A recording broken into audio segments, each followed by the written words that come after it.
So I dove up on top of this thing's back and wrapped the flail around its neck and just kept, like, I just went around and just pulled the chains taut and just started popping their heads off like a dandelion.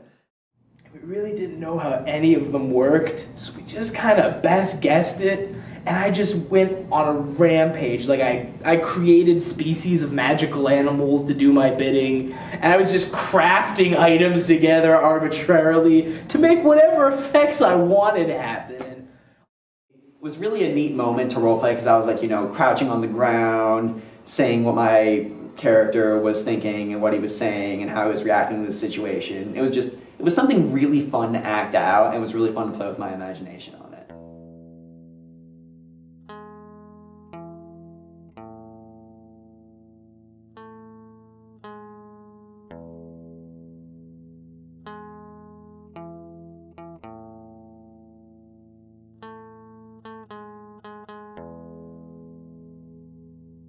Dungeons & Dragons is really, honestly, an incredibly important thing to me.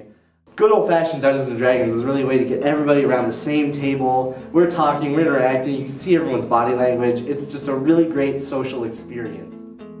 D&D is a fantasy role-playing game where essentially you can be whatever you want and you can craft your own story, and that's part of the appeal of it to me. It's basically storytelling for adults, not particularly people who are immature, just people who still have that imagination and that spark of, you know, something greater. It's how a group of friends can have fun for almost no money. What D&D really does for people is it gives them this freedom to be something they could never be in real life. People really play D&D to forget about the tests, to forget about the homework. It's to forget about real life, and it's to kind of to close your eyes and wake up in like this world of fantasy and intrigue where you're not a high school student or a college kid going to class and doing boring math equations or writing papers. You're a barbarian who's charging into the field of battle and fighting the forces of evil.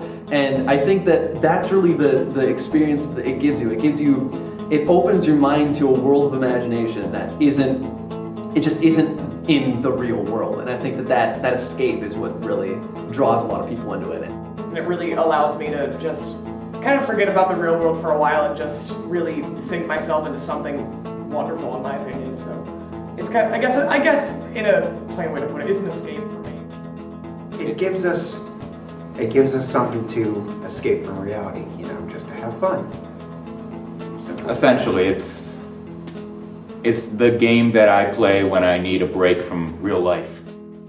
I really think the message in Dungeons & Dragons is it's based a lot off of communication, something I think really might be lacking in our modern age world today. Like, yeah, you can play Halo with your best friends over Skype or a Vent or even the in-game chat, but you really can't look your friends in the eye and say, "Oh, broke that armor class! Suck it!" And that, I don't know, it's just that to me can't be duplicated in any other medium besides pencil and paper games like this. I think the primary thing about it is a bunch of people getting together and goofing off and having a good time. And then you get to tell a story and be part of the types of stories that you read in a book. The players can mold how the story goes along, but all the creativity, all the villains, all the scenery have to be described by essentially this author on the spot. I can honestly say people I've met while doing this are probably people I'll stay in contact with for almost the rest of my life. What people probably get out of it is probably like get some weight off their shoulders. Why not? Because it just helps them let them escape from the real life, to release some anger. It's a story that involves one person to tell the story and the other people to shape the story around it. So to me, I've been doing it for so long, God, it's